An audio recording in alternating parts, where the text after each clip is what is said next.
Hello hi, स्वागत है आपका शब्द स्पर्श चैनल पर। तो चलिए सुनते हैं नेहा की स्टोरी। स्वप्निल के साथ शादी की तारीख तो तय हो चुकी थी, पर लेकिन अभी तक स्थान ही नहीं तय हो रहा था। देखो ना, कितना ढूंढ रहे, कुछ मनपसंद मिल ही नहीं रहा। नेहा बोली, अरे मिल जाएगा, स्वप्निल बोला। हाँ देखो, ये कैसा है, मैरीगोल्ड कन्वेंशन, और दूसरा ये जगनाड़े लॉन, ये तो बहुत सुंदर लग रहा है। चलो चलो, घर वालों से पूछते हैं, जो वे फाइनल करेंगे वही तय करेंगे। ओके। सबसे बात करके उन्होंने जगनाड़े लॉन में शादी समारोह करने का फैसला किया। तुरंत वहाँ की व्यवस्था देखने गए और मनपसंद जगह देखकर एडवांस देकर बुकिंग भी कर ली। लौटते समय ही शादी के कार्ड छापने के लिए दे दिए। कपड़ों और गहनों की खरीदारी पहले से ही हो चुकी थी। वेडिंग लॉन तय हो गया। कार्ड बांटने तक फ़ोन पर ही इनविटेशन देना शुरू कर दिया। हनीमून के लिए गोवा में होटल बुक कर लिया गया। शादी के चौथे दिन ही वे गोवा जाने वाले थे। 3 दिन बाद शादी के निमंत्रण पत्र घर घर पहुंचाए गए। 8 दिनों में सभी दोस्तों और रिश्तेदारों को शादी के कार्ड बांट दिए गए। उनके लिए कुछ बच्चों को रखा गया था। लोगों की अपेक्षा होती है कि शादी का कार्ड घर पर ही मिले या खुद आकर दे। इस उम्र में माता पिता को बच्चों की शादी से पहले इतनी भागदौड़ करवाना ठीक नहीं है। यह दोनों ठीक अच्छी तरह से जानते थे। इसीलिए उन्होंने कुछ लड़के हायर किए थे जो यह कार्ड उनकी तरफ से सभी के घर में देकर आते थे। लेकिन वर्तमान समय में बच्चों के हाथों से कार्ड बांटना ही ज़रूरी था और बच्चों को पॉकेट मनी भी मिल जाता था। काम में दिन कैसे गुजर जाते पता ही नहीं चलता। आखिरकार वह दिन आ ही गया जिसके लिए इतनी तैयारी चल रही थी। सभी लोग शादी स्थल पर पहुंच गए। तो चलिए हम भी पहुंचते हैं शादी वाले दिन, शादी वाले स्थान पर। जगनाड़े लॉन, एक अविस्मरणीय सुंदर स्थान। हरे भरे कालीन, खुशबूदार फूलों की लटकती बेलें, रात रानी, चंपा, मोगरा, जाई जुई जैसे खिले फूलों की खुशबू पूरे परिसर में फैल गई थी। कदम रखते ही मन प्रसन्न हो गया। हल्की समारोह में आने वाली यह सभी मेहमान उपस्थित थे। उनके स्वागत के लिए कुछ लड़कियां और लड़के पुष्प देकर उनका स्वागत कर रहे थे। आगे मंच पर कमल के फूल जैसे गोल आसन बनाए गए थे। दोनों ने पीले रंग के वस्त्र पहने थे। नेहा ने साड़ी पहनी थी और स्वप्निल ने कुर्ता धोती। पहले दोनों का औक्षण किया गया। 5 महिलाएं इधर और 5 महिलाएं उधर। फिर दोनों को एक साथ हल्दी लगाने की विधि शुरू हुई। बाद में दोस्तों ने भी एक दूसरे को हल्दी लगाई। डीजे पर खूब मिलकर डांस किया गया। साथ ही भोजन का आनंद भी लिया गया। बहुत मज़ा और मस्ती का माहौल था। नेहा और स्वप्निल हल्दी झाड़ कर भोजन करने अपने अपने कमरे में चले गए। सभी मेहमान भी अपने अपने कमरों में चले गए। लॉन में सामान की उठापटक शुरू हो गई। अगले दिन की शादी की सजावट रात से ही शुरू कर दी गई। दूसरे दिन सुबह दोनों को स्नान कराया गया। सुबह से ही होने वाली शादी की विधियां दोनों के साथ साथ की जा रही थी। जब शादी एक साथ होनी है तो अलग अलग विधियां क्यों करनी। आखिरकार ये सब दोनों के सुखद भविष्य के लिए ही की जाती है। कुछ मेहमानों को यह अलग अलग लग रहा था, लेकिन यह हर व्यक्ति की सोच पर निर्भर करता है। आज ज़माना बदल चुका है। सब लोग मिलकर यह खुशियाँ एक साथ करना चाहते थे और दोनों के परिवार तो इतने घुल मिल गए थे और नेहा और स्वप्निल तो पूछो ही मत। इसलिए उन्होंने किसी की परवाह न करते हुए अपने मन से, अपनी इच्छा से इस तरह का प्रोग्राम अरेंज किया था। दोनों परिवारों में समय का सही उपयोग किया, नहीं तो दिन आलस में चला जाता और अन्य विधियों के लिए जल्दबाजी करनी पड़ती। दुल्हन और दूल्हे को शाम के लिए तैयार होने को भरपूर समय मिल गया। शाम 6 बजे धूमधाम से बारात आई। गेट पर उनका स्वागत किया गया। दूल्हे को दुल्हन के भाई ने कंधों पर उठाकर आगे रखी कुर्सी पर बैठाया। कुछ समय बाद दूल्हा मंच पर पहुंचा। दुल्हन को फूलों की डोली में उसके मामा मामी, मौसी, भाई बहनें, सहेलियां और माता पिता मंच तक लेकर आए। विधि अनुसार विवाह शुरू हुआ। मंगलाष्टक के पवित्र स्वर गूंज उठे। अंतरपाठ पकड़ा गया। अंतरपाठ हटने के बाद वरमाला हुई। सप्तपदी के 7 वचन लिए गए। दूल्हे ने दुल्हन के गले में मंगलसूत्र पहनाकर विवाह संपन्न किया। इसके बाद दोनों ने सभी बड़ों को आशीर्वाद लिया। दूसरे मंच पर गानों का ऑर्केस्ट्रा शुरू हुआ। कलाकार मराठी और हिंदी गानों से मनोरंजन कर रहे थे। मेहमान भोजन का आनंद ले रहे थे। पूरे लॉन में दूल्हा दुल्हन हाथों में हाथ डालकर आए हुए सभी मेहमानों से मिले। दोनों ने ढेरों सारी आशीर्वाद लिए। इस तरह सभी से मिलना सराहनीय था।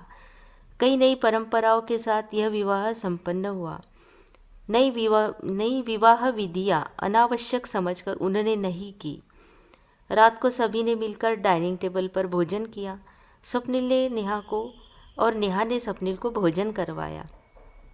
अब अपनी लाडली बेटी को विदा देने का समय आ गया था। दूल्हा दुल्हन को बैठाकर औक्षण किया गया। कल्पना ताई ने दुल्हन की गोद भरी, साड़ी, खारीक, बादाम, सुपारी, चावल और नारियल देकर। मौसी ने 5 बर्तन दिए, थाली, कटोरी, गिलास, चम्मच और लोटा। मामी ने साड़ी, ब्लाउज पीस और ड्राई फ्रूट्स दिए। 2 अन्य महिलाओं ने मुट्ठी भर भर कर चावल दुल्हन की आंचल में डाले। अब दोनों ने सबका आशीर्वाद लिया। बारात विदा होने आ लगी। कल्पना ताई, नेहा और नारायण गले लगकर रोने लगे। तभी दूल्हे ने कहा, अरे रोइए मत, हम यही पास में हैं। दुल्हन अपने साथ नारायण को भी ले गई। इतने दिनों से वह उसे एक बार भी स्वप्निल के घर नहीं लाई थी।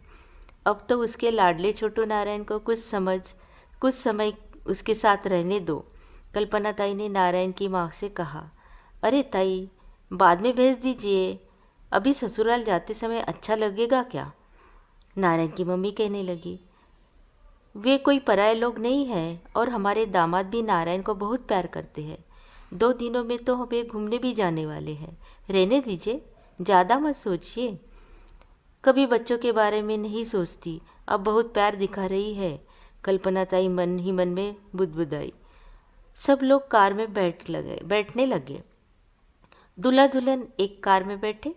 कार के पीछे कार मेहमानों की निकल पड़े। कार के पीछे कार, सारे मेहमान निकल पड़े। सबसे आखिर में कल्पना ताई, राजन, भारत और आजोबा निकले। घर आकर घर सूना लग रहा था, लेकिन बेटी अपने घर चली गई, यह खुशी मन को सुकून दे रही थी। अब देखिए दूल्हे के घर का दृश्य। दूल्हे के घर का दृश्य तो अलग ही था। क्या शानदार स्वागत की तैयारी थी। कार से उतरते ही दूल्हे ने दुल्हन को गोद में उठाकर दरवाजे तक लाया।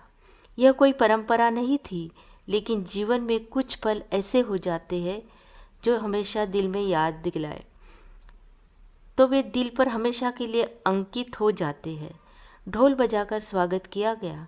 दोनों ओर से फूलों की वर्षा हो रही थी।